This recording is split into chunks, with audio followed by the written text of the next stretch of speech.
Hello students, আজকে যে বিষয়ে আলোচনা করতে চলেছি সেটা হচ্ছে হোয়াইট কালার টেরোরিজম। আমরা জানি গত 10ই নভেম্বর সন্ধ্যে 7টার আশেপাশে দিল্লি রেড ফোর্ট এরিয়ার মেট্রো স্টেশনের গেট নাম্বার 1 এর কাছে, বেসিক্যালি সুভাষ মার্গের কাছে একটা হোয়াইট i20 কার এসে থামে এবং তাতে কিন্তু ব্লাস্ট হয়। যে ব্লাস্ট এর কারণে আমরা দেখতে পাই দিল্লিতে প্রায় 9 জন মানুষ মারা যান, হতাহত হন এবং আহতের সংখ্যা প্রায় 20 থেকে 25 জনের বেশি। সংখ্যাটা কিন্তু ক্রমবর্ধমান।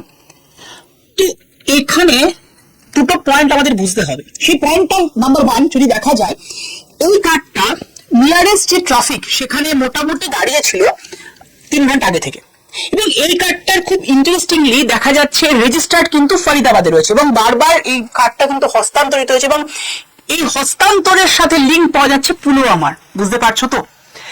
এছাড়াও যদি দেখা যায় এই দিন মানে 10 তারিখেরই সকালের দিক করে ফরিদাবাদে জম্মু কাশ্মীরের রেজিস্টার্ড একজন ডক্টরের রেন্টেড ঘর থেকে প্রায় 2600 এর কাছাকাছি কিন্তু অ্যামোনিয়াম নাইট্রেট পাওয়া যাচ্ছে।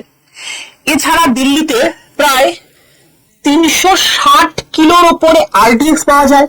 এছাড়া AK-47 একটা, তার সাথে প্রায় 20-এর উপরে অ্যাসল্টেড রাইফেল থেকে শুরু করে বোম, এটা কিন্তু ব্যাক টু ব্যাক পাওয়া গেছে রিসেন্ট কয়েকদিনে, এবং 3 জন ডাক্তারের নাম কিন্তু উঠে আসছে এই ঘটনায়। বুঝতে পারছো? ভারতের খেয়ে ভারতের পরে ভারতেরই ক্ষতি করতে চাইছে এরকম কিছু ব্যক্তি। এখানে সবচেয়ে বেশি একটা গুরুত্বপূর্ণ প্রসঙ্গ সেটা হচ্ছে মালালা ইউসুফজাই এক সময় বলেছিলেন যে শিক্ষা এই টেরোরিজমকে নাকি শেষ করবে। বাট সত্যি কি তাই? প্রশ্ন কিন্তু বারবার উঠছে।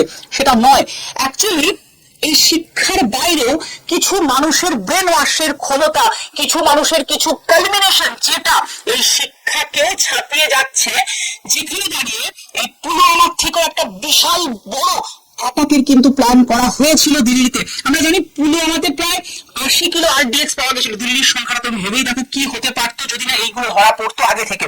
ইন ফিউচারে আরো অনেক কিছু হয়তো এদের প্ল্যান রয়েছে, যে কারণে রিসেন্ট টাইমে আমরা জানি পুরীতেও কিন্তু সতর্কতা জারি করা হয়েছে। শুধু পুরী নয়, আমি বলবো আজকে পশ্চিমবঙ্গ যেহেতু বাংলাদেশের কাছাকাছি এবং প্রচুর জঙ্গির একটা ব্যাপার স্যাপার থাকতে পারে, তো আমাদেরও কিন্তু সাবধানে থাকা দরকার। কি বলো?